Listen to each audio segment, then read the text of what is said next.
Hi guys, it's Mrs. C here, back with Cycle 1, Week 1. I hope you guys are excited to start the year. I am at a new campus this year. We are moving back to Indiana. We are actually packing up a truck tomorrow, but we had a first community day today and it was so much fun.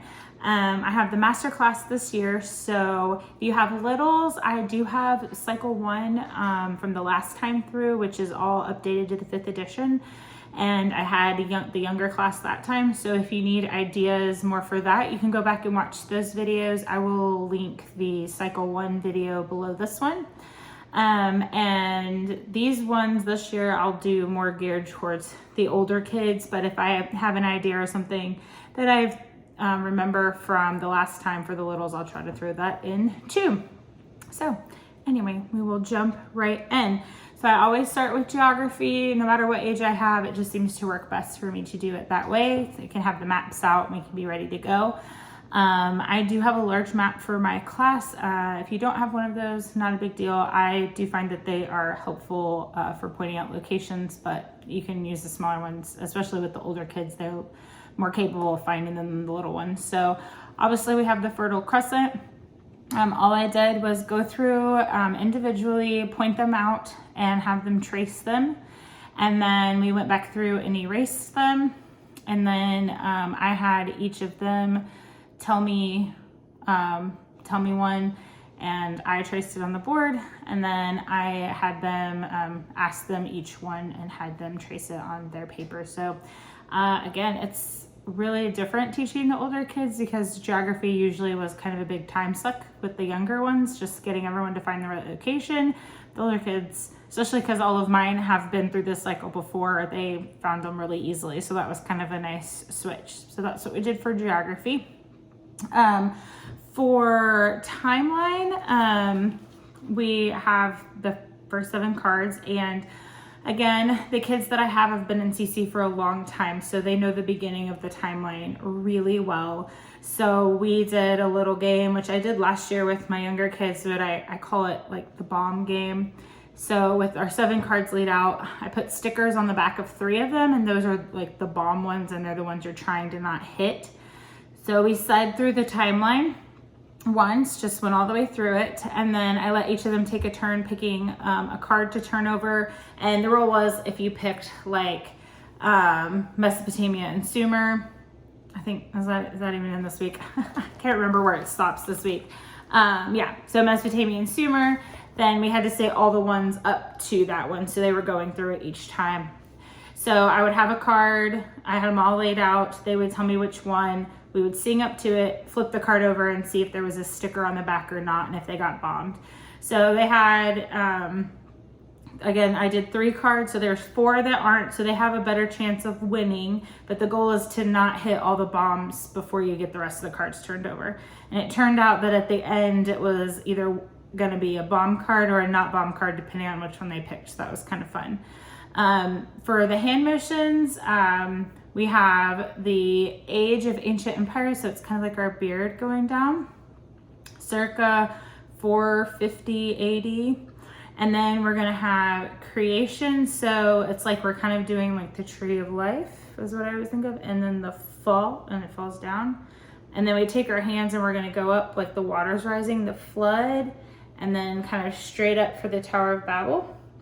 Mesopotamia and Sumer, that was a tie-in with our geography, so I made sure to point that out, that the rivers are not Mesopotamia and Sumer, but we do sign rivers because Mesopotamia and Sumer are between the Tigris and Euphrates. So if you have the older ones, it's a good time to point that out. So Mesopotamia and Sumer, we're gonna make ours and just kind of go like we're riding the waves down the river.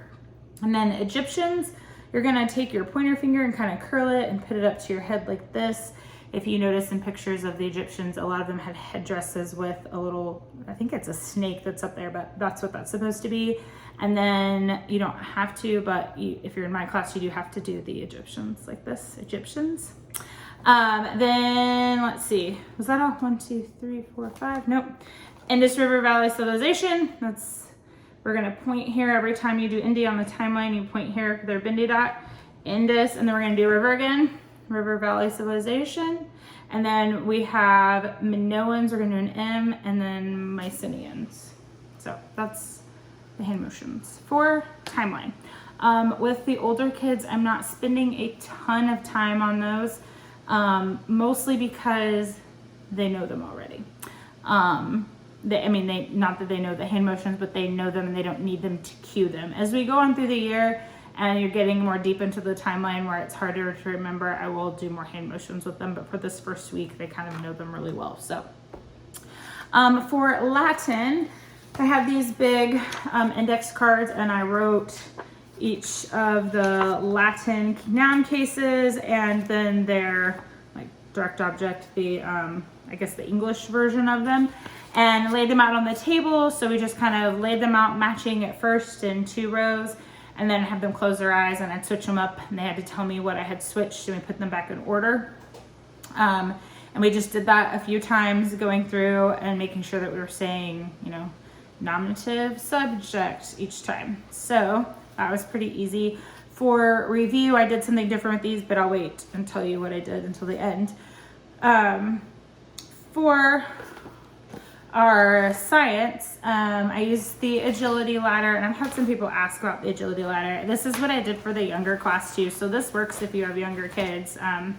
I was kind of intimidated to do the older kids, not gonna lie, but they're great. They were super easy. They didn't think I was as dorky as they thought they would.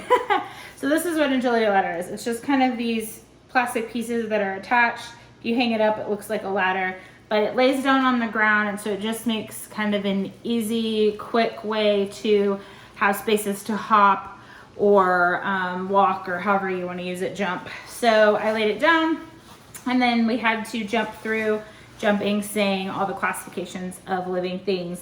This agility ladder has just enough for them to jump through and say each one as they jump.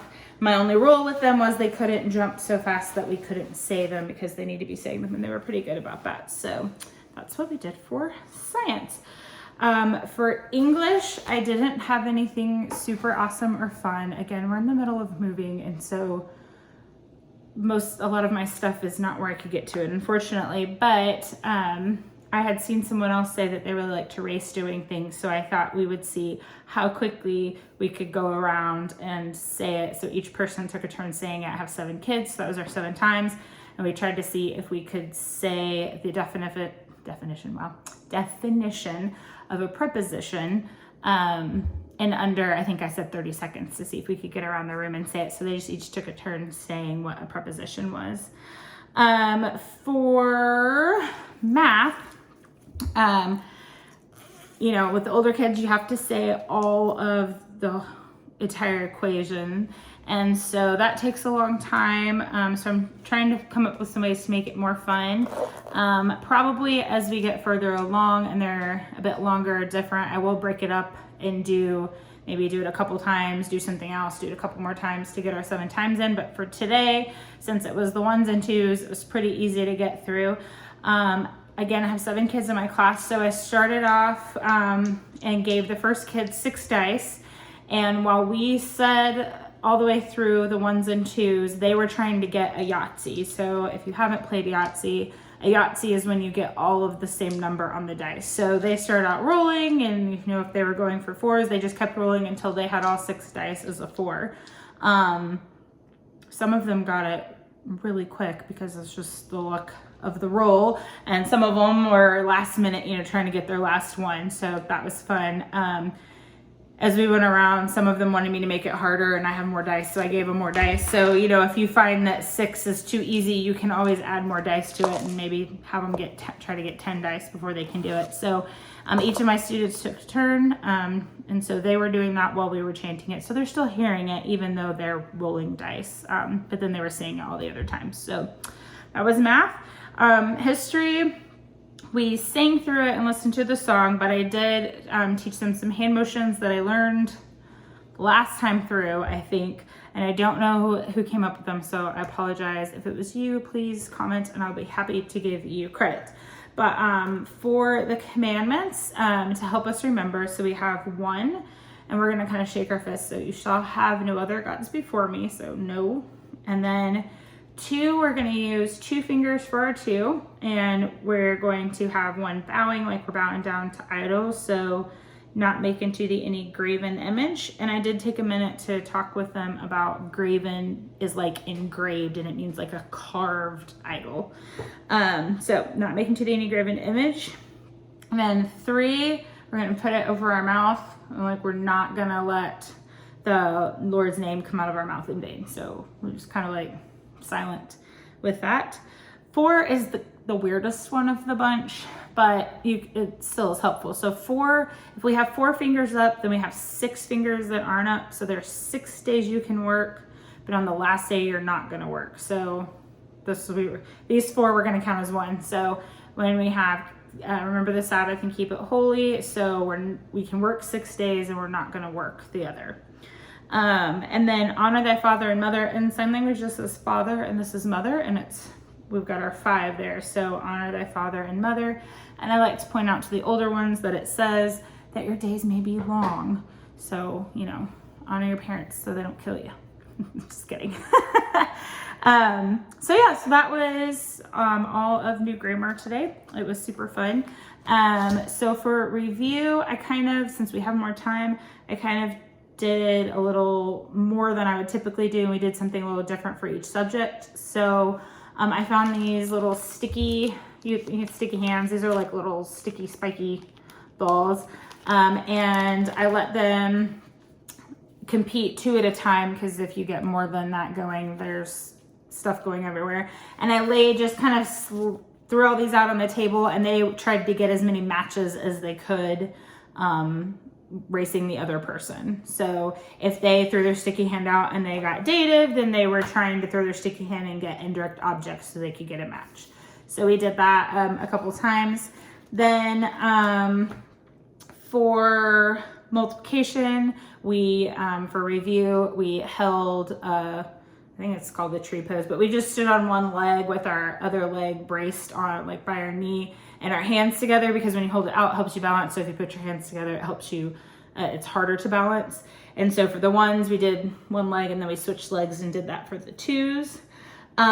For history, we listened to the song while we were cleaning up our class. Then for science, I put I didn't do the agility ladder. We came up with a couple different mnemonic devices. So I think some people have Dear King Philip or something that starts like that, but we came up with our own. We had one about a dodo and one about a kangaroo and all different kinds of things. So we just came up with different mnemonic devices. And then for English, I brought in dum-dums, and I gave them all a sucker, and then they had to put the sucker in their mouth, say what a preposition was. And then we just, in geography, we raced around to see if within 1 minute they could kind of do a relay race and go up and trace whatever I called out on the map. So anyway, that's what we did for today. It was an awesome first day. I'm looking forward to stretching myself and learning how to best serve these awesome master kids. So anyway, I hope you guys have an awesome first week. Sorry that this is so late, but that is how my day has been. So, all right, guys, I'll see you next week. Bye.